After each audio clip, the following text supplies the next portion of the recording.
Hello friends, welcome back to my YouTube channel. If you're an old subscriber, you must have seen my old videos of indirect taxes. In those videos, I used to discuss the summary portion and the questionnaire part from ICS study material. But for the upcoming term, that is for November 21 term, I've decided to discuss these chapters of indirect taxes chapter. I've decided to discuss the chapters in detail. Like we'll study from the study material, the detailed chapter, and then we'll do the summary portion and the questionnaire part. So I'll try to cover as many chapters as possible for this term. This is basically for CA final students, but this if this chapter is there in your curriculum, means for CS and CMA final students, I'm saying if this chapter is there in your curriculum as well, then you can follow my videos. So I'll teach from the ICS study material, and the PDF link you'll get from the description, or you can download this PDF directly from the ICS website. So this is my first video of indirect taxes for November 21 term. So we'll start from the very first chapter, that is GST in India and introduction. Okay, so this is a very basic chapter. I'll advise you all not to leave this chapter at all, because this is the base for all the sums which you'll do, and many objective type questions can also come from this chapter, like MCQ based questions. So this chapter won't require much time, so don't skip this chapter before exam. So this first two pages, these are the like reading category kind of thing. This you can do on your own. We'll directly start from here. GST is a path breaking indirect tax. Okay, so let's start. GST is a path breaking indirect tax reform which attempts to create a common national market. GST has subsumed multiple indirect taxes like excise duty, service tax, VAT, CST, luxury tax, entertainment tax, entry tax, etc. As we all know that the earlier tax regime was too much complicated, and to simplify that tax regime, GST was launched. So it has earlier multiple indirect taxes was there, so that made the tax regime too much complicated, as it was too much difficult for a person to understand the tax regime. So multiple indirect taxes that are included in GST, means that are subsumed under GST, except the one which are notified, that is HP man, like that high speed diesel oil, then petroleum, motor spirit, aviation turbine fuel, natural gas. These all are not notified yet, except this 5, all are subsumed under GST. Now what is given? VAT and GST are often used interchangeably, as the latter, that is GST, denotes comprehensiveness of VAT by coverage of goods and services. Comprehensiveness of VAT means completeness of VAT, as this completeness of this GST denotes completeness of VAT by coverage of goods and services. So this can be used interchangeably. Earlier it was VAT system, now it is GST system. Now France was the first country to implement VAT or GST in 1954. Presently, more than 160 countries have implemented VAT or GST in some form or the other, because this tax has the capacity to raise revenue in the most transparent and neutral manner. This GST is the most transparent tax regime, that's why it was launched, and it has the capacity to raise revenue transparently in the most transparent manner. Now, most of the countries followed unified GST, that is single tax applicable throughout the country. However, in federal polities like Brazil and Canada, a dual GST regime system is prevalent. Under dual system, GST is levied by both the federal and the state governments. India has adopted dual GST model because of its unique federal nature. Now, what do you mean by dual GST model? So, dual means center and state will simultaneously levy tax on the goods and services. So GST is an integrated tax which works on the concept of one nation, one tax. So center will also levy tax and state will also levy tax simultaneously on the supply of goods and services. So this is the dual model, and India has adopted this dual GST model. Now come to concept of GST. What is GST? Before we proceed with the finer nuances of Indian GST, let us first understand the basic concept of GST. First, they have given GST is a value added tax levied on supply, that is manufacture or sale of goods and provision of services. So it is a tax on value addition. So this is the main feature of GST. It is a value added tax. It is not tax on tax. It removes the cascading effect. Second one, there is a continuous chain of tax credit. GST offers comprehensive and continuous chain of tax credits from the producer's point or service provider's point up to retailer's level or consumer's level, thereby taxing only the value added at each stage of supply chain. So only the tax is charged only on the value addition at each chain. So there is continuous flow of tax credit. This you'll get to know properly when we'll do the next sum. Means we'll do the sum in the next page. This concept will become more clear. Third point is there is burden is borne by the final consumer. The supplier at each stage is permitted to avail credit of GST paid on the purchase of goods and or services and can set off this credit against the GST payable on the supply of goods and services to be made by him. Thus, only the final consumer bears the GST charged by the last supplier in the supply chain with set off benefits at all the previous stages. Though the GST is charged at each stage, but the burden is borne by the ultimate consumer. Next point is no cascading of taxes. Since only the value added at each stage is taxed under GST, there is no tax on tax or cascading of taxes under GST. The same can be understood better with the help of following example. So it is let's recap. 4 points are there. It is a value added tax, continuous chain of tax credit, burden is borne by final consumer, no cascading of taxes.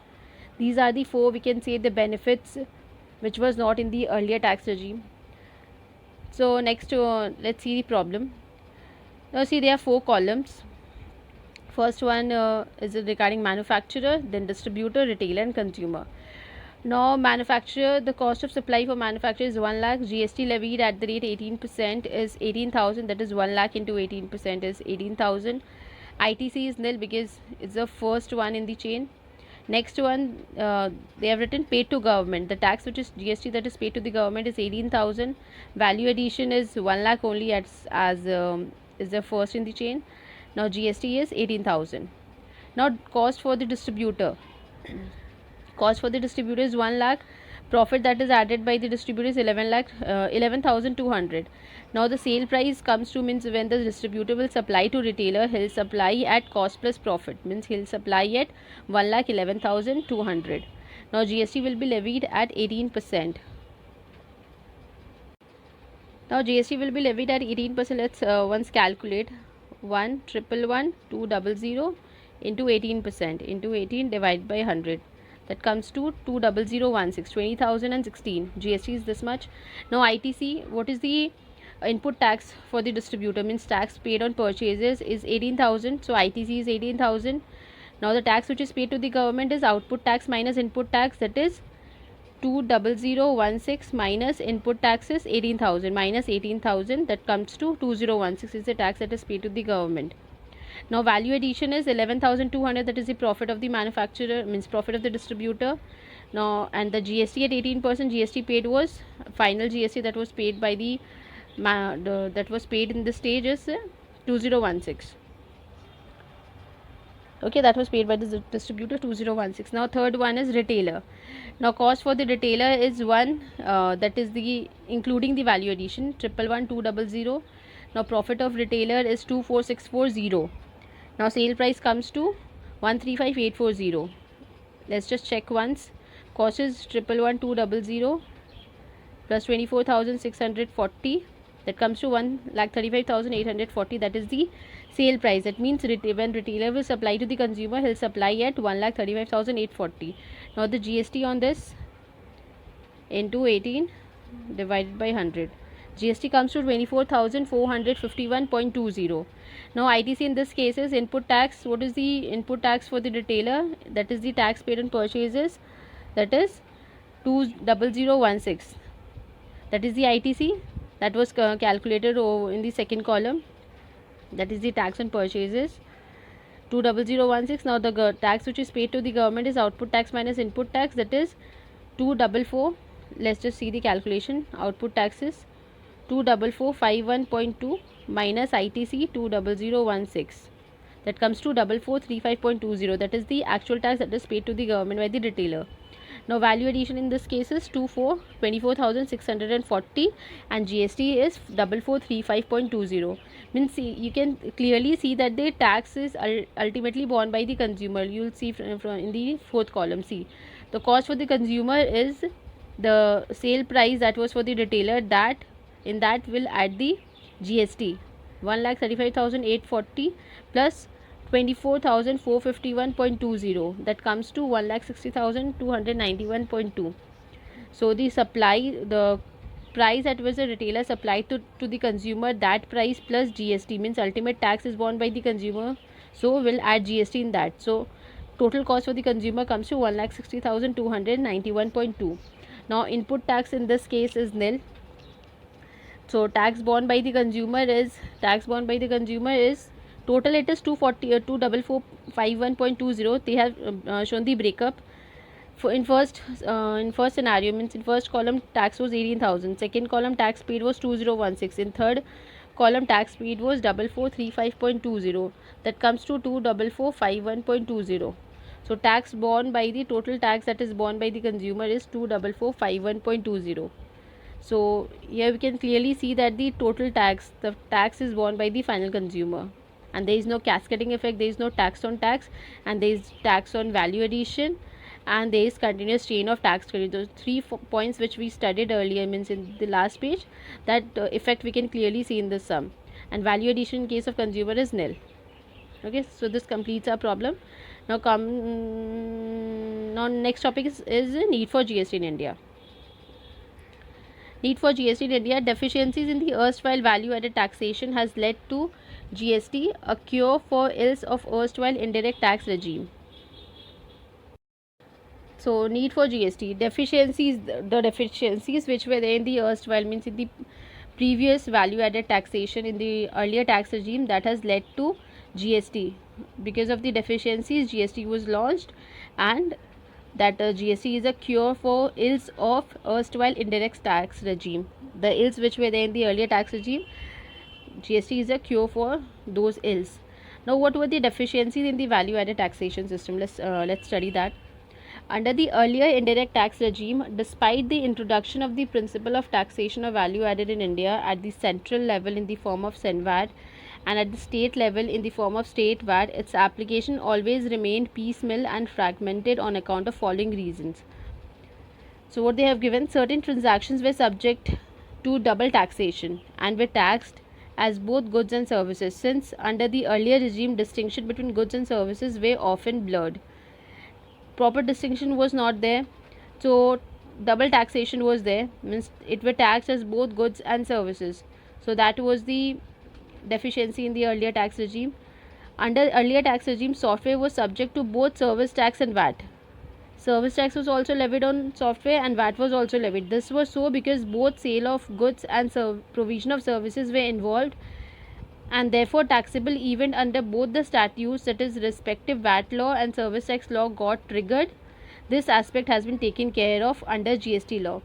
Since in case of software there is both sale of goods and provision of service, because of that service tax and VAT both was imposed, but this is not the case under GST law. So this aspect has been taken care under GST law. This was a deficiency in the earlier law, both the taxes was involved. So we can clearly see that there was no proper distinction between the goods and services. Now second bullet is, CENVAT did not include chain of value additions in the distributive trade after the stage of production. CENVAT was levied till the stage of production. Similarly, in the state level VAT, CENVAT load on the goods was not removed, leading to cascading of taxes. Below mentioned example illustrates that under earlier indirect tax regime, when goods were manufactured and sold, both CENVAT and state level VAT were levied. Under VAT, what used to happen? Now, central tax in earlier law, that includes custom duty, central excise duty, central sales tax on commodities and services, etc. Now state tax in earlier law includes state VAT, entertainment tax, luxury tax, tax on betting, gambling, etc. So under VAT tax, means under earlier tax regime, tax was levied at the place where goods are manufactured or sold, or the place at which the services are rendered. But under GST, what happens? Tax levied at the place of consumption, means it's a destination based tax. In earlier tax regime, VAT and CENVAT credit, there was no set off of VAT and CENVAT credit. Let's see this example. Assessable value of goods under excise law is 1000. Excise duty levied was 125. means excise duty at the rate of 12.5% means 1000 into 12.5% is 125 excise duty. Now taxable value for VAT is 1125, VAT at the rate 14.30%, means 1125 into 14.30% comes to 160.88. Now total invoice value comes to 1285.88. This total invoice value includes both excise duty and VAT. Now what is the problem over here? Those VAT and state level VAT were essentially value added taxes. Set off of one against the credit of another was not possible, as VAT was a central levy and state level VAT was a state levy. So this was the main deficiency, that VAT and VAT was not, it was not possible to set off. As one was state levy and there was a central levy, so it was not possible to set off.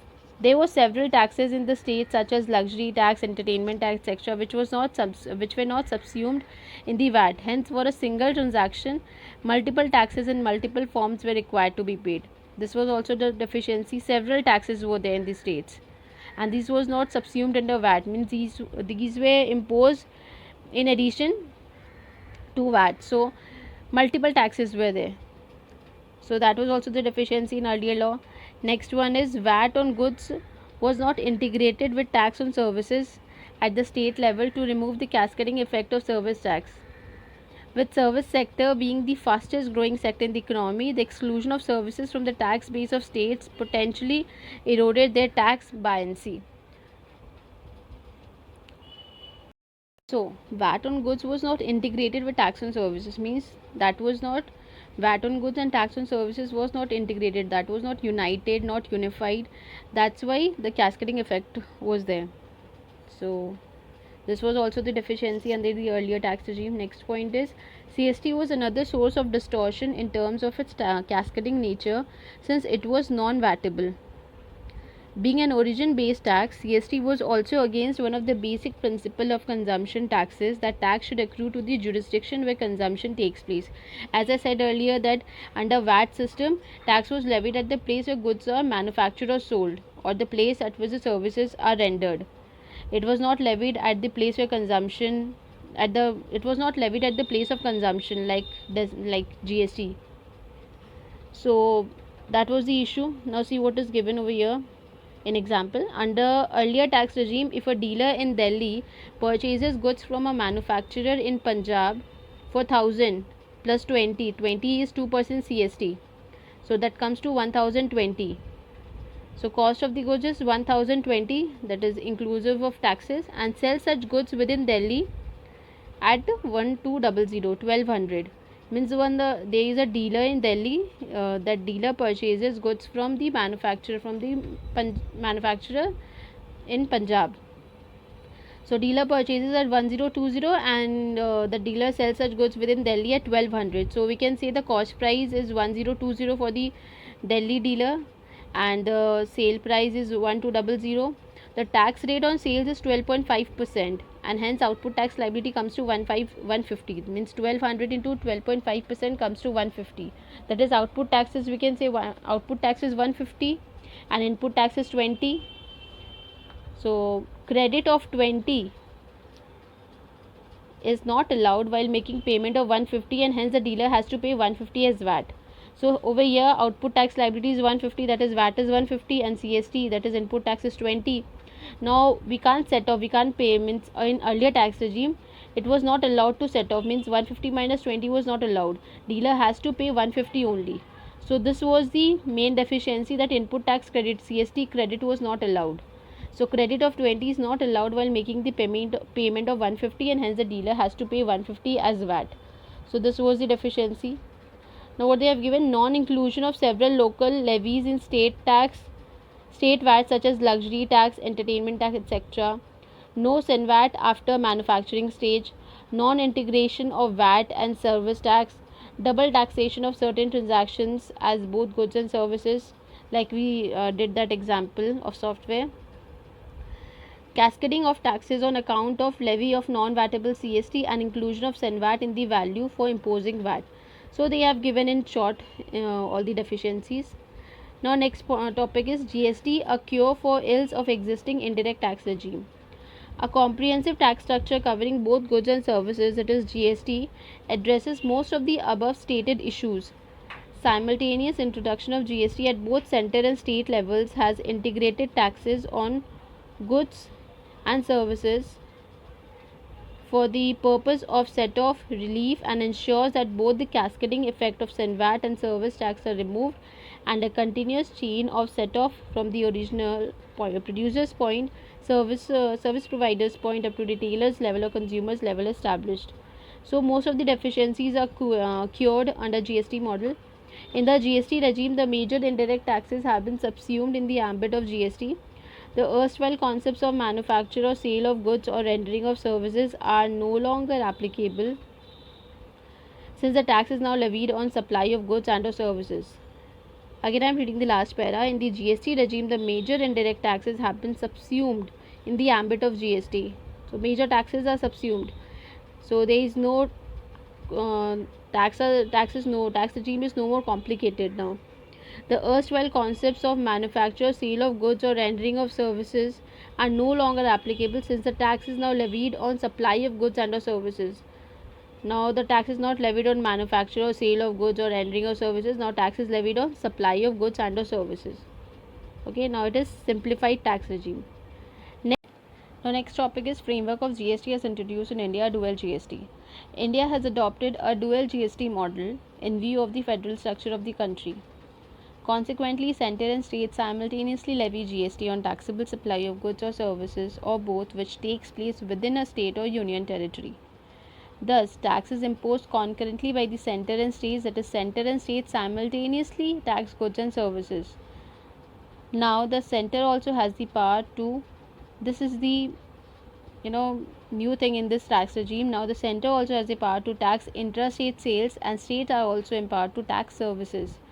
GST extends to whole of India, including the state of Jammu and Kashmir. So, in this case, what happens in case of intrastate supply, CGST and SGST is levied. In case of intrastate, CGST, SGST, and in case of interstate, IGST is levied. Now they have discussed this in detail: CGST, SGST, UTGST, IGST.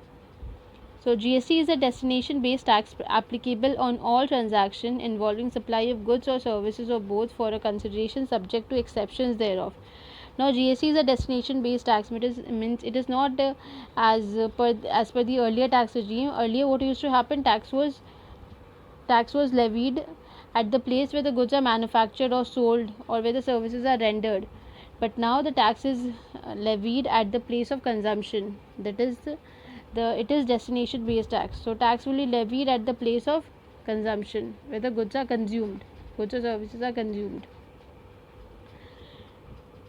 So what is given here? And yeah, it is given that for a consideration subject to exceptions thereof.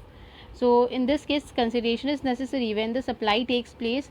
Against that supply, consideration is necessary, but there are certain exceptions in those cases. Apart means if there is no consideration, even if there is no consideration, it is termed as supply. So that we'll study later. GST in India comprises of central CGST, that is levied and collected by central government, SGST levied and collected by state government or union territories with legislatures. Remember this thing properly. This SGST is collected by levied and collected by state government, and it is levied and collected by the union territories with legislatures. And UTGST levied and collected by union territories without legislatures on intrastate supplies. Okay. As a general rule, where the location of supplier and place of supply of goods or services are in the same state or union territory, it is termed as intrastate supply of goods or services respectively. Means where the supplier is located, location of supplier, and the place where the goods are supplied, goods or services are supplied, both are in same state, then that is intrastate supply. Okay. Now what is, they have discussed intrastate supply. Now what is interstate supply? So read what is written over here. Further, where the location of supplier and the place of supply of goods or services are in two different states or two different union territories or a state and union territory, it is treated as interstate supply of goods or services respectively. Interstate supplies of taxable goods and or services are subject to IGST. IGST is the sum total of CGST and SGST or UTGST and is levied by center on all interstate supplies. So interstate supply is when the goods or services, when the location of supplier and place of supply is in the same state, that is intrastate supply. And what is interstate supply? When the supply takes place between two different states, between two different union territories, and between a state and union territory, then that is interstate supply. Now let us understand the tax regime again in short. We can clearly understand from this para that there are three situations. First is in the case of states. In the case of state, if there is intrastate supply, then CGST and SGST is levied, and if there is interstate supply, then IGST is levied. In case of union territories with state legislatures, that is Delhi, Jammu and Kashmir, and Puducherry. So, in case of these three union territories with state legislature, in case of these three union territories, when there is intrastate supply, then CGST and SGST is levied, and when there is interstate supply, then IGST is levied. And third one is in case of union territories without state legislatures, that is Andaman and Nicobar Islands, Lakshadweep, Dadra and Nagar Haveli, and Daman and Diu, Ladakh, Chandigarh, and other territory. In these cases, in the case of these territories, when there is intrastate supply, then CGST and UTGST is levied, not SGST, because there is no state legislature in case of these territories. So if there is intrastate supply, then CGST and UTGST is levied, and in case of interstate supply, IGST is levied. Hope it's clear now. Now next one is legislative framework. There is a single legislation CGST Act 2017 for levying CGST. Similarly, union territories without legislature, that is, as I discussed, that is union territories without legislatures, that is Andaman and Nicobar Islands, Lakshadweep, Ladakh, Dadar and Nagar Haveli, Daman and Diu. So without legislatures are governed by UTGST Act 2017 for levying UTGST. That's why when supply takes place, when there is interstate supply in the case of these territories, then CGST and UTGST is levied. States and union territories with their own legislature, that is Delhi, Jammu and Kashmir, Puducherry, have their own GST legislation for paying SGST. So let's read the example. In Ladakh, CGST and UTGST is levied on supply of goods or services or both. Okay, in case of Ladakh is what? Union territory without state legislature. So CGST and UTGST will be levied in case of intrastate supply. So it is written here, it is CGST and UTGST is levied on supply of goods or services or both. In Delhi, this is union territory with state legislature. So CGST and SGST is levied on supply of goods or services or both. Okay. Though there are multiple SGST legislations, the basic feature of laws such as chargeability, definition of taxable event and taxable person, classification and valuation of goods and services, procedure for collection and levy of tax and the like are uniform in all the SGST legislations as far as feasible. This is necessary to preserve the essence of dual GST. Okay. Now classification of goods and services. HSN code, you all must have heard this before. HSN is harmonized system of nomenclature.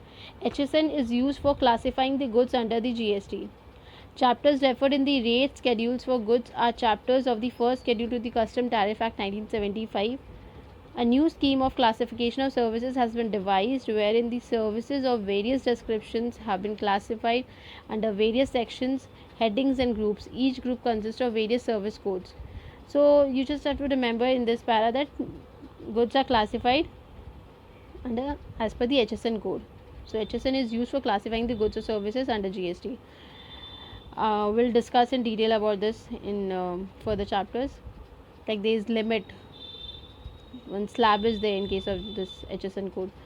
Next one is composition scheme. In GST regime tax, that is CGST and SGST or UTGST for intrastate supplies and IGST for interstate supplies.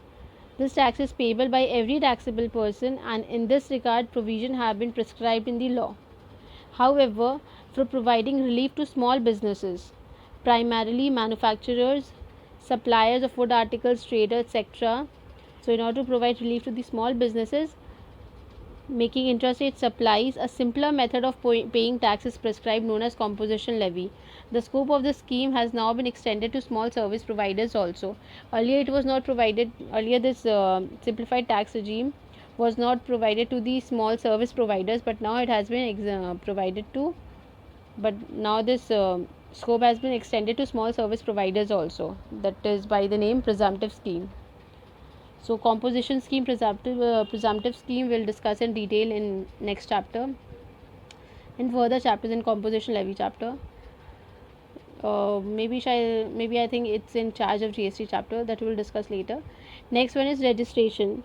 Every supplier of goods and or services is required to obtain registration in the state or union territory from where he makes the taxable supply, if his aggregate turnover exceeds the threshold limit during a financial year.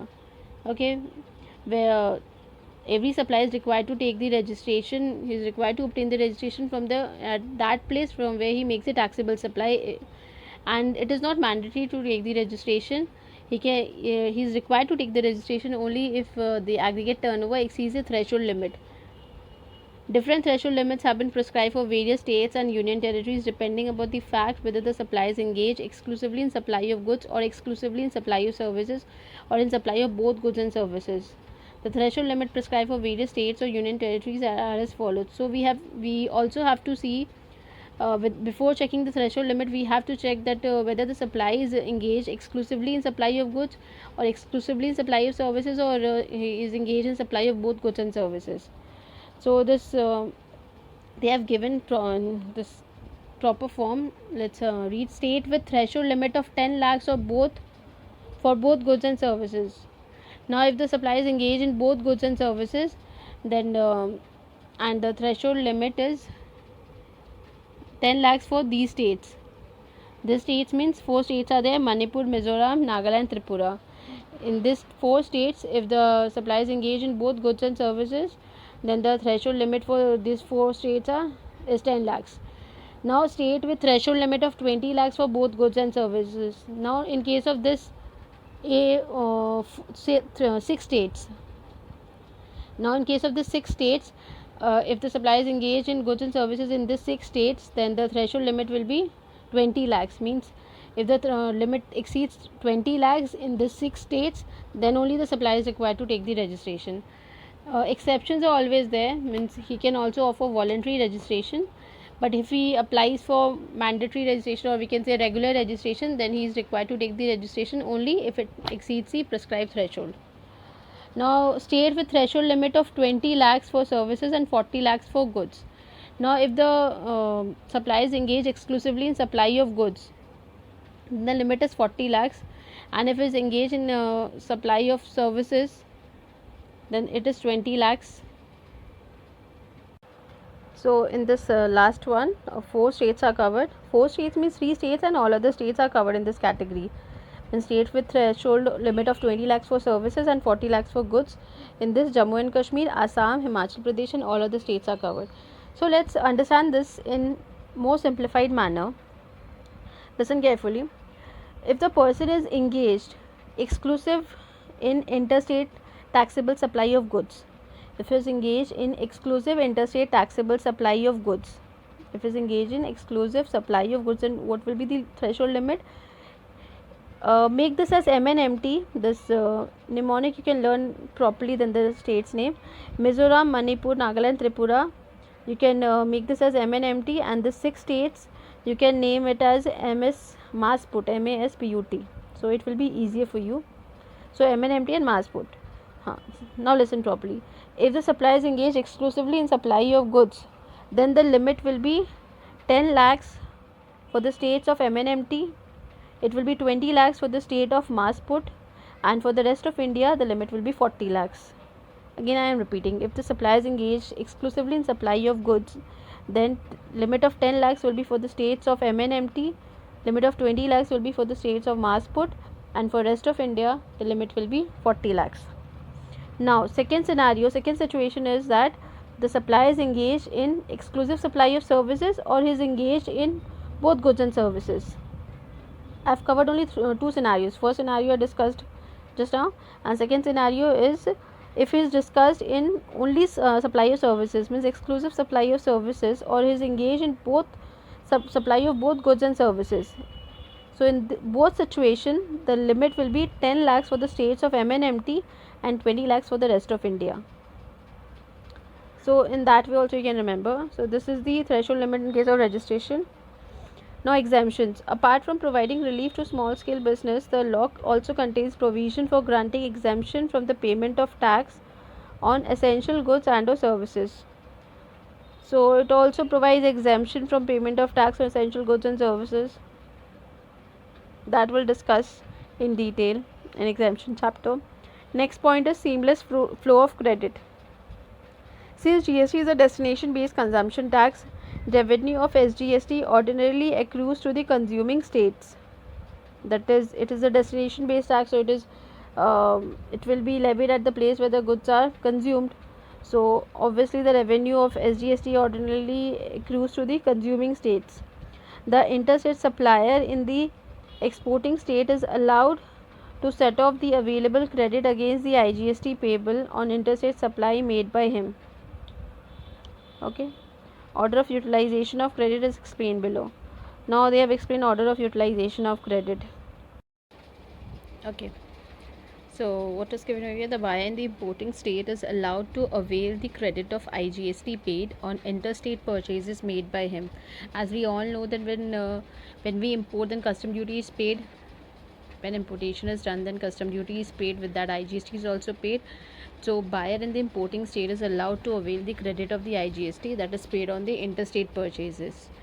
Now, thus, unlike the earlier scenario where the credit chain used to break in case of interstate sales on account of non-vatable CST, under GST regime, there is a seamless credit flow in case of interstate supplies too. Earlier, as we all know, in case of interstate sales, there was a set off of SENVAT, and that state VAT was not possible as because the SENVAT was the central levy and state VAT was the state levy. So it was not possible to set off the credit of one against the another, but this is not the case in case of GST regime. In this, there is seamless credit flow in case of interstate supplies too, which was not in the earlier regime. Now, the revenue of interstate sale does not accrue to the exporting state, and the exporting state transfers to the center the credit of SGST or UTGST used in the payment of IGST. The revenue that is accrued in case of interstate sale, that is not accrued to the exporting state, and because of that the exporting state transfers to the center the credit of SGST or UTGST used in the payment of IGST. The center transfers to the importing state the credit of IGST used in payment of SGST, UTGST. This transfer thing you will understand properly from the sum which will do. Okay. Now, order of utilization of credit. There is a specified order in which ITC should be utilized. First, IGST credit should be utilized towards IGST payment, and then towards payment of CGST and SGST or UTGST in any order and in any proportion. First, in a shortcut way, you can remember this. In case of IGST, ICS. First, IGST credit will be utilized for payment of IGST. Then it will be utilized for payment of C and S in any order. It will be IGST credit will be utilized for payment of CGST or SGST, CGST, SGST or UTGST in any order and in any proportion. But first you have to, this credit should be utilized for payment of IGST, and once IGST tax means IGST is paid, then IGST credit will be utilized for payment of C or S or U in any order. Now, after entire ITC of IGST is utilized, ITC of CGST should be utilized for payment of CGST and IGST in that order. Thereafter, ITC of SGST or UTGST should be utilized for payment of SGST or UTGST and IGST in any order. So, for CGST credit, the shortcut is CI, and for SGST credit, the shortcut is SI.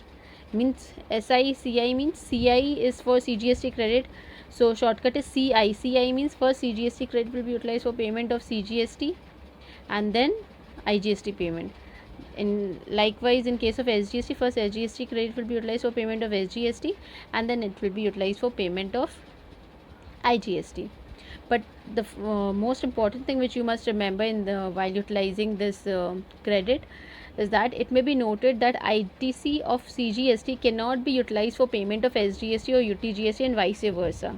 This is the first thing that you need to remember. And second one is also ITC of SGST or UTGST should be utilized for payment of IGST only after ITC of CGST has been utilized fully. This is the most important thing.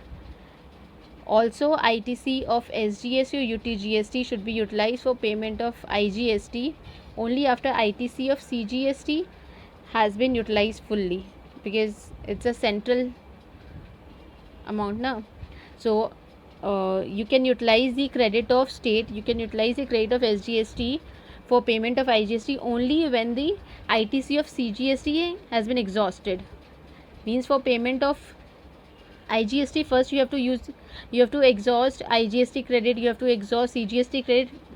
Thereafter also, if IGST payment should be done, if there is pending IGST payment after utilization of IGST credit, CGST credit, then only you can use the credit of SGST, otherwise you can't. The seamless flow of this also you will understand properly from the sum. The seamless flow of credit under GST in case of intrastate and interstate supplies can be better understood with the help of following illustration. So illustrations, as I said before, that we'll do at the end. So let's skip this illustration once. Illustration 1, then illustration 2, then directly come to this one, GST common portal. This is Roman 9. I guess the last point which we did, that was 8 na? Yeah, 8 was seamless flow of credit. Now directly come to Roman 9, that is GST common portal. Before GST, since the center and state indirect tax administrations worked under different laws, regulations, procedures and formats, their IT infrastructure and system were also independent of each other. They are talking about the period before GST. Now integrating them for GST implementation was complex. Obviously it will be complex since it required integrating the entire indirect tax ecosystem so as to bring all the tax administrations, that is center, state and union territories, to the same level of IT maturity with uniform format and interfaces for taxpayers and other external stakeholders. And nothing to explain in this. In case of GST regime, there is integration of entire indirect tax ecosystem, like integration of center, state, union territories. So it is a bit complex to integrate the entire this IT administration. So they are talking about this in first para. Besides GST being a destination based tax, the interstate trade of goods and services, that is IGST, needed a robust settlement mechanism among the states and the center. A common portal was needed which could act as a clearinghouse and verify the claims and inform the respective government to transfer the fund. This was possible only with the help of a strong IT infrastructure. So to manage this tax regime, there was the requirement of a strong IT infrastructure. So what happened? Resultantly, common GST electronic portal, that is www.gst.gov.in. This portal, this is what a website that is managed by GSTN, Goods and Services Network. GSTN is a company incorporated under the provisions of Section 8 of the Companies Act 13. This company is set up by the government to establish a uniform interface for the taxpayer and a common and shared IT infrastructure between the center and states. So this interface, this infrastructure was required. This was set up by the company, that is GSTN. So through this website there will be proper interface it will act as a proper interface. It will establish a uniform interface for the taxpayer and between the center and the states. Okay, so this www.gst.gov.in is the website that is managed by GSTN. So everything will perform, this will all supply and all verification of claims, everything will happen through this site. So this is, we can say, a website that is managed by GSTN. Now GST portal is accessible over internet and intranet. So as we all know, the common definition we have read in in your junior classes, internet and intranet. Intranet is the private network that is within the organization, and internet is the global network. So GST portal is accessible over internet by the taxpayers and their CAs, tax advocates, etc. And intranet is as it is within the organization network, so it is accessible by the tax officials, etc. The portal is one single common portal for all GST related services. Okay. Now, a common GST system provides linkage to all state, UT commercial tax department, central tax authorities, taxpayers, banks, and other stakeholders. The ecosystem consists of all stakeholders, starting from the taxpayer to tax professional to tax officials to GST portal to banks to accounting authorities. The functions of the GST include facilitating. What are the functions that is included in this?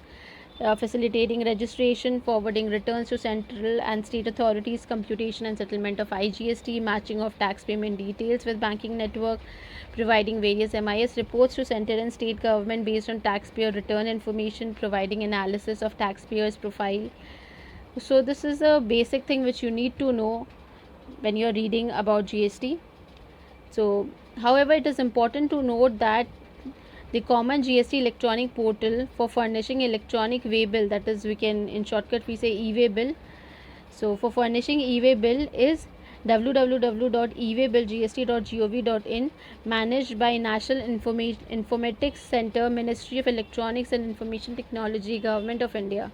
E-way bill is an electronic document generated on the GST portal evidencing movement of goods.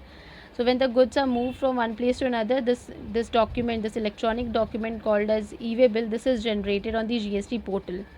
Okay. Now this common, what is given here, it is important to note that common GST electronic portal, this electronic portal, you need to remember this one, www.ewaybillgst.gov.in. This is the common electronic portal for furnishing e-way bill. Now GSP ASP. GSTN has selected certain information technology enabled services and financial technology companies to be called as GST Suvidha providers, that is GSPs. GSPs develop applications to be used by the taxpayers for interacting with the GSTN. Okay, so GSPs, what they facilitate the taxpayer, read next line, they facilitate the taxpayers in uploading invoices as well as filing of returns and act as a single stop shop for GST related services. So we can say that they facilitate the taxpayers in uploading invoices and they help the taxpayers, you can say they provide assistance to the taxpayers for interacting with the GSTN.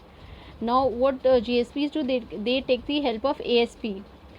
Read the last para. They customize products that addresses the needs of different segments of users. GSPs may take the help of application service providers who act as a link between the taxpayer and the GSPs. So this ASP act as a link between the taxpayer and GSP. This ASP connects both the taxpayer and the GSP. That's why it is written over here that GSP take the help of application service provider to facilitate, to provide assistance to the taxpayers. So this is all about GST Suvidha provider and this application service provider. Next one is compensation cess.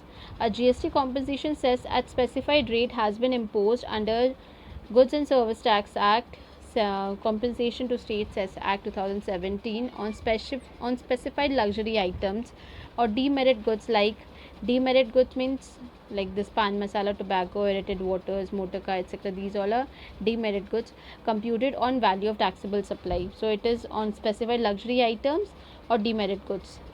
Now compensation cess is leviable on intrastate supplies and interstate supplies with the view to provide for compensation to the states for the loss of revenue arising on account of implementation of GST. Compensation is to be provided to a state for a period of 5 years from the date on which the state brings its SGST Act into force. It will be provided for 5 years. Now next, GST attacks on goods and services. GST is levied on all goods and services except alcoholic liquor for human consumption and petroleum crude, diesel, petroleum, diesel oil, petrol, aviation turbine fuel and natural gas.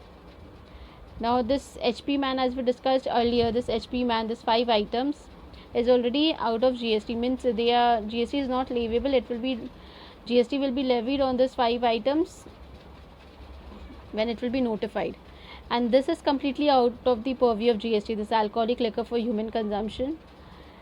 Now see what is written over here. First bullet, alcoholic liquor for human consumption is outside the realm of GST, means outside the purview of GST.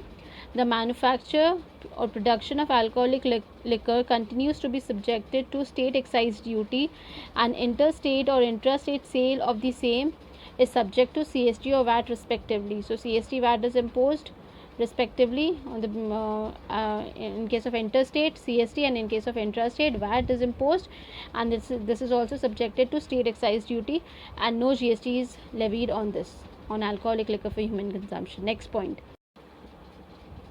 So petroleum, crude, diesel, petrol, aviation turbine fuel and natural gas. This is HP MAN only. See, H stands for high speed diesel, they have written in short diesel. P stands for petroleum crude. M stands for motor spirit, they have written, in case of motor spirit they have written petrol. Petrol and motor spirit both are same. So HPM. Then A is for aviation turbine fuel and N is for natural gas. So in case of this 5 items, as regards petroleum, crude, diesel, petrol, aviation turbine fuel and natural gas are concerned, they are not presently leviable to GST. GST will be levied on these products from a date to be notified on the recommendation of the GST Council. Next, till such date means till the date when it is notified. Till such date means till that such date, central excise duty continues to be levied on manufacture or production of petroleum, crude, diesel, petrol, ATF and natural gas, and interstate or intrastate sale of the same is subjected to CST, VAT respectively. Means tax will be levied as per earlier tax regime, that is central excise duty, CST, VAT, till it is notified. Not tobacco. Tobacco is within the purview of GST, that is GST is leviable on tobacco. However, Union government has also retained the power to levy excise duties on tobacco and tobacco products manufactured in India. So resultantly, tobacco is subjected to GST as well as central excise duty. So you can imagine both taxes are, so taxes levied as per the earlier tax regime also, and this GST regime also. So it is subjected to both GST and central excise duty. Next one is opium, Indian hemp and other narcotic drugs and narcotics. Opium, Indian hemp and other narcotic drugs and narcotics are within the purview of GST, that is GST is leviable on them. However, state governments have also retained the power to levy excise duties on such products manufactured in India. Resultantly, opium, Indian hemp and other narcotic drugs and narcotics are subjected to GST as well as state excise duties. In case of these all products, opium, these all, GST and state excise duties both are levied. And in case of tobacco, GST and central excise duty both are levied. Now further, real estate sector has been kept out of the ambit of GST. That is, GST will not be levied on sale or purchase of immovable property. Now the taxes subsumed in GST. The various central, state and local levies were examined to identify the possibility of being subsumed under GST. While identifying, the following principles were kept in mind. Taxes or levies to be subsumed should be primarily in the nature of indirect taxes, either on the supply of goods or on the supply of services. Now what they have given, that they are given the principles which should be kept in mind while identifying which taxes, while identifying the possibility of being subsumed under the GST. So these are the principles that should be kept in mind while identifying this. So taxes or levies should be primarily in the nature of indirect tax. Then taxes or levies to be subsumed should be part of the transaction chain which commences with import or manufacture or production of goods or provision of services at one end and consumption of goods and services at the other end. Simple. The subsuming of taxes should result in free flow of tax credit in intra and interstate levels. The taxes, levies and fees that were not specifically related to supply of goods and services would not be subsumed under GST. The ones which are specifically related to supply of goods and services, they will only get subsumed. Next one, revenue. Next one is revenue fairness for both the union and state individually would need to be attempted. It should be fair enough. Revenue fairness for that revenue should be fair. There should be fairness of revenue for both the union and state individually. That principle should also be kept in mind. Next one is taking the above principle into account, following taxes are subsumed in GST. So central taxes which are subsumed: central excise duty and additional excise duty, service tax, excise duty under Medicinal and Toilet Preparation Act, CVD and special CVD, central sales tax, central surcharges and cesses insofar as they relate to supply of goods and services. Now, state tax which are subsumed under GST are state surcharges and cesses insofar as they relate to supply of goods and services. Entertainment tax, except those levied by local bodies, the tax on lottery, betting and gambling, entry tax, all forms, and purchase tax, VAT, sales tax, luxury tax, taxes on advertisements. So these all are the central and state taxes which are subsumed under GST. So you just need to remember this all points properly. Like you may get an MCQ based question on this, and for your knowledge also you need to remember. Next chart is given over here. Next, what they have given in diagrammatic form: central taxes, tax administration. They have given pre-GST indirect tax structure in India, and then they have given post. Okay, now the pre-GST and not post, pre-GST structure and GST structure. So pre-GST structure was central tax, tax administration, central state act and rules, procedures. Then multiple state taxes were there, multiple state tax administration were there, multiple acts and rules, multiple procedures. But now under GST structure, what is this? There is single tax GST, the single tax administration, uniform law, computerized uniform products. So in GST, CGST is there, SGST or UTGST, and IGST. So in diagrammatic form, they have explained the GST structure, pre and the current one. Now within GST or outside GST. Now with alcoholic liquor for human consumption, power to tax remains with the state in case of alcoholic liquor for human consumption, as we read earlier. Now this 5 petroleum products, HP man, GST council to decide the date from which GST will be applicable. Then entertainment tax levied by local bodies. Then so in case of this entertainment tax, power to levy tax remains with the local bodies. In case of tobacco, that is, this tobacco is within the purview of GST. Power to levy excise duties is also retained. So they just have given the summary over here. Now next point is next topic is benefits of GST. GST is a win-win situation for the entire country. It brings benefits to all the stakeholders of the industry, government and the consumer. Now the significant benefits are: first one is creation of unified national market.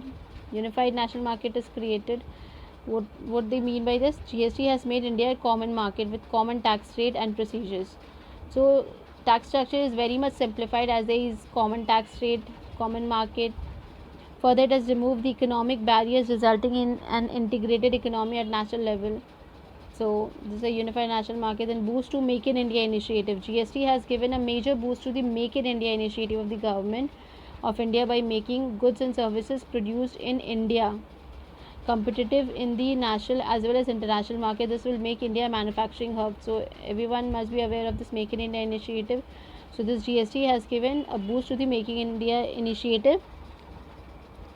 So by making GST has given a major boost to the Make in India initiative of the government by making goods and services produced in India competitive in the national and international market. So this will make India a manufacturing hub. Now enhance investment and employment. How come? The subsuming of major central and state taxes in GST, complete and comprehensive setup of input tax on goods and services, and phasing out of central sales tax has reduced the cost of locally manufactured goods and services. Obviously the cost is reduced because in earlier tax regime, same thing, CST and VAT was not possible to set off this too. So this has ultimately reduced the cost of locally manufactured goods. So resultantly, the competitiveness of Indian goods and services in the national market has increased, which has given boost to the investments and Indian exports. With a boost in exports and manufacturing activity, more employment is likely to be generated and GDP is likely to be increased. Now next one is simplified tax structure. How simplified tax structure? This is ease of doing business, certainty in tax administration, simpler tax regime with fewer exemptions, along with reduction in multiplicity of taxes and GST has led to simplification and uniformity in tax structure. The uniformity in laws, procedures, and tax rate across the country makes doing business easier. So, simplified tax structure. Certainty in tax administration, common system of classification of goods and services across the country ensures certainty in tax administration across India. There is common system of classification of goods, that's why. So next one is easy tax compliance. The tax compliance is also easy in GST structure. Automated procedure with greater use of IT. There are simplified and automated procedures for various processes such as registration, returns, refunds, tax payments. All interaction is through the common GST portal. Through less public interface between the taxpayer and the tax administration, so it is easy tax compliance and reduction in compliance cost. The compliance cost is lesser under GST as multiple record keeping for a variety of taxes is not needed. Okay, multiple record keeping is not required. Therefore, there is lesser investment of resources and manpower in maintaining records. The uniformity in law, procedures, and tax rates across the country goes a long way in reducing the compliance cost. So ultimately, it helps in reduction in compliance cost. Then advantages for the trade and industry, that is benefit to the industry, is that GST has given more relief to trade and industry through a more comprehensive and wider coverage of input tax set-off and service tax set-off, subsuming of several central and state taxes in the GST and phasing out of CST. So by this it has given a more comprehensive and wider coverage of set-off to input tax set-off to the industry. The transparent and complete chain of set-off, which results in widening of tax base and better tax compliance, also leads to lowering of tax burden on the average dealer in trade and industry. Then mitigation of ill effects of cascading, tax on tax. There is no tax on tax now. By subsuming most of the central and state taxes into a single tax, and by allowing a set-off of prior stage taxes for the transaction across the entire value chain, it helps in mitigating the ill effects of cascading, improving competitiveness and improving liquidity of business. Simple. Next one is benefit to the small traders and entrepreneurs. GST has increased the threshold for GST registration for small businesses.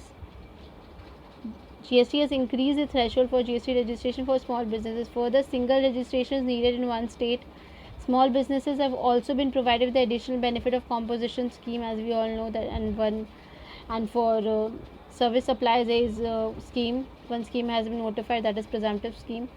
So with the creation of a seamless national market across the country, small enterprises have an opportunity to expand their natural footprint in the with the minimal investment. To expand their natural footprint with minimal investment. So it is beneficial to small traders and entrepreneurs also. Now constitutional provisions. India has a three-tier federal structure comprising the union government, state government and local government. The power to levy taxes and duties is distributed among the three tiers of government in accordance with the provisions of Indian Constitution. So there are three tiers and the power to levy tax is distributed among the three tiers. Now the Constitution of India is the supreme law of India. It consists of preamble, 25 parts containing 448 articles and 12 schedules. Now power to levy and collect taxes, whether direct or indirect, emerges from the Constitution of India. In case any tax law, be it an act, rule, notification or order, is not in conformity with the Constitution, if this act, rule, notification, order that is not in conformity with the Constitution, then it is called ultra vires the Constitution and is illegal and void. It is ultra vires means beyond the legal power. If it's not in conformity with the Constitution, it is beyond the legal power of the Constitution. It is beyond the legal power and that is illegal and void. So thus a study of basic provisions of Constitution is essential for understanding the genesis of the various taxes being imposed in India. So it is very important to know about your Constitution, to know about the basic provisions of the Constitution. That is very important. So significant provisions of the Constitution relating to taxation. So they have explained about the Constitution, Article 265, Article 245, Article 246. So just see this one. Article 265 is Article 265. The Constitution of India prohibits arbitrary collection of tax. It states that no tax shall be levied or collected except by authority of law. Okay. The term authority of law means that tax proposed to be levied must be within the legislative competence of the legislature imposing the tax. The tax will be levied only if it is as per law. Now Article 245 is Part 11 of the Constitution, deals with the relationship between the Union and states. Now the power for enacting the law is conferred on the Parliament and on the legislature of a state by Article 245 of the Constitution. This is a power for enacting the law that is conferred on the Parliament and on the legislature of a state by this article, by Article 245. So said article provides that subject to the provisions of this constitution, Parliament, what Parliament can do, Parliament may make laws for the whole or any part of the territory of India, and the legislature of a state may make laws for the whole or any part of the state. No law made by Parliament shall be deemed to be invalid on the ground that it should have extraterritorial operation. That it would have extraterritorial operation. Okay, so Parliament and legislature of a state have the this power. This power has been conferred on them by this article. Then Article 246. Sorry, 246.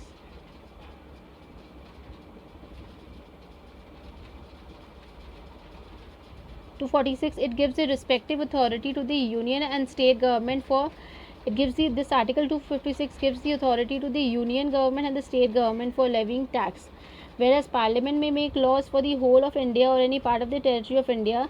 The state legislature may make laws for the whole or part of the state.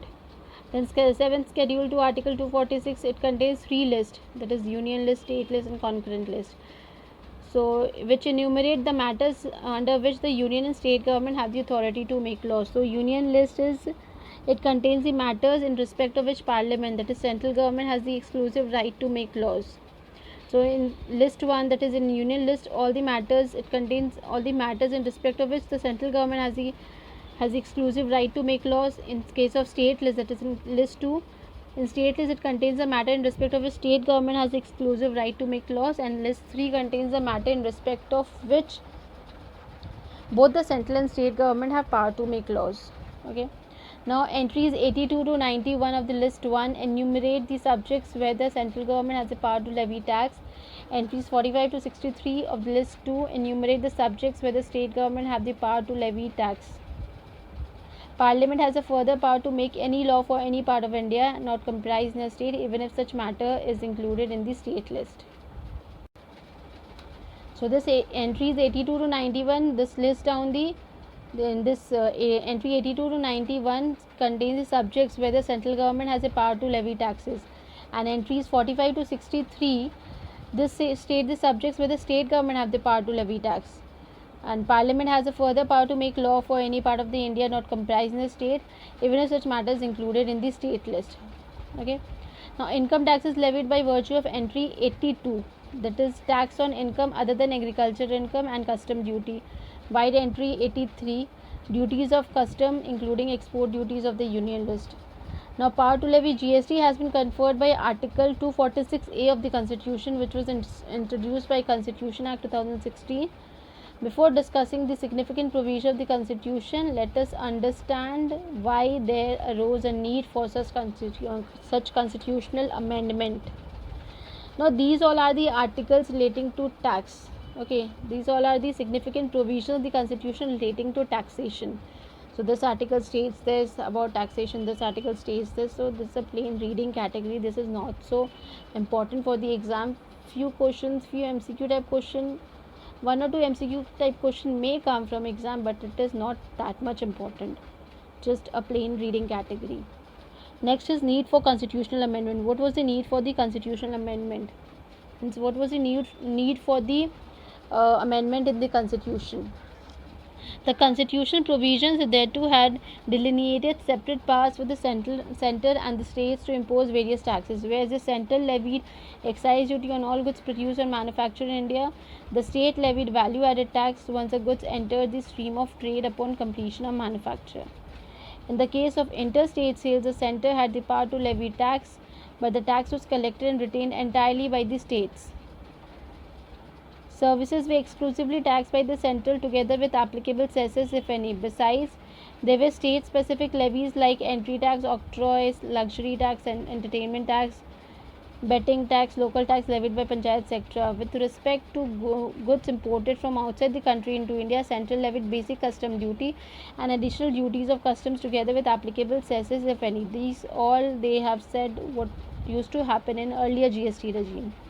means pre-GST what used to happen. Now introduction of GST required amendment in the constitution so as to enable integration of central excise duty, additional duties of custom tax, custom, state VAT and central state specific taxes and service tax into a comprehensive goods and services tax, and to empower both central and state to levy and collect it. So this was the reason just for integration of all the taxes. Due to this, amendment was required in the constitution,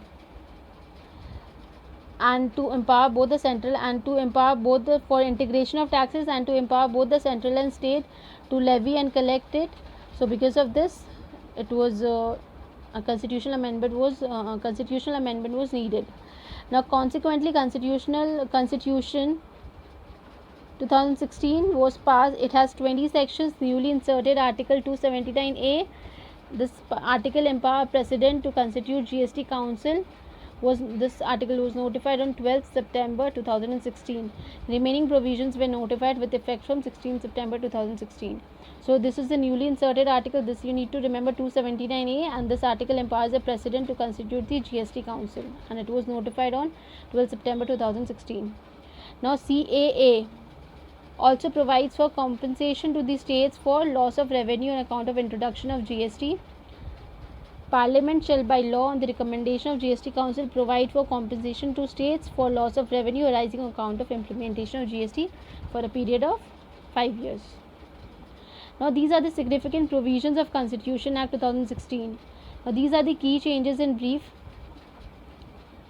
Let's go through this one, key changes in brief. First, they have given concurrent powers on the Parliament and state legislatures to make laws governing taxes on goods and services. Okay, concurrent power is given to the center and state to levy and collect tax, to make laws governing taxes. Now levy of integrated tax, goods and service tax on interstate transaction of goods and services to be levied and collected by the central government and apportioned between union states in the manner provided by the Parliament by law as per the recommendation of the GST Council. So on second point, they have said that levy of IGST on interstate transactions, this will be levied and collected by the central government, and it will be apportioned between the center and the state in the manner that is provided by the Parliament as per the recommendation of the GST Council. Now third change is principle for determining the place of supply, and when a supply takes place in the course of interstate trade or commerce shall be formulated by the Parliament by law.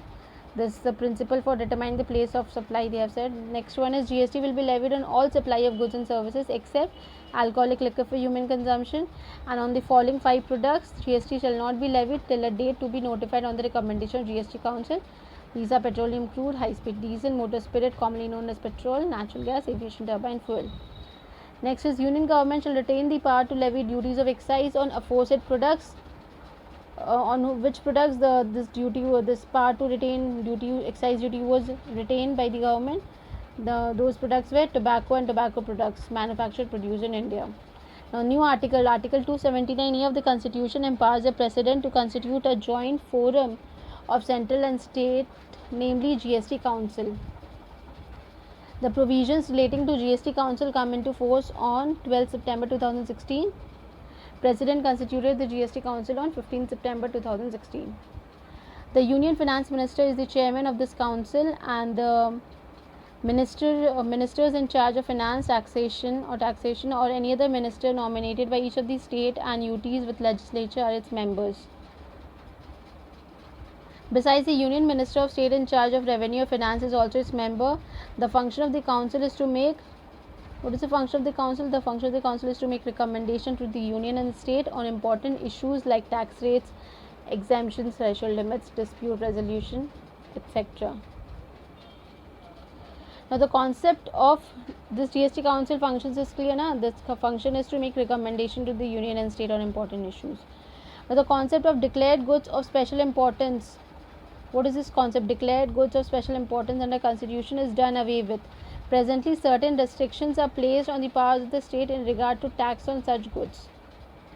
Now, transitional provisions to take care of any inconsistency with respect to any law relating to tax on goods or services or both in force in any state. Such tax to continue to be in force until amended or repeated or until expiration of 1 year from the commencement of GST, whichever is earlier. So, the transitional provisions need to be taken care of any inconsistency with respect to any law regarding relating to tax on goods and services or both in force in any state. Such tax to be continued to be in force until amended or repealed or until expiration of 1 year from commencement of GST, whichever is earlier. So, if there is any inconsistency in the provision, then tax will continue to be in force until it is amended or 1 year from the commencement, whichever is earlier. So, these were the key changes in brief. Now they have given key changes in detail. So this, as we have studied in brief, this detail portion, if you want, you can just give a plain reading to this part, this key changes in detail. This is a plain reading category, nothing to explain in this, so you can read this on your own. Entire till it is up to here, article 368. So from this tested knowledge, now this chapter is completed. Now there are question answers. So this question answer part I'll do in separate video. So this completes our entire chapter, GST in India. Hope you all have understood this chapter. If you have any query regarding this chapter, then please let me know in the comment section. And this question answers, this illustration exercises, that we'll do in separate video. So till then, keep studying and do your hard work smartly, because hard work and smart work both are required. Just hard work is not enough and just smart work is not enough. So work hard every day, smartly. All the best. Bye bye. Take care.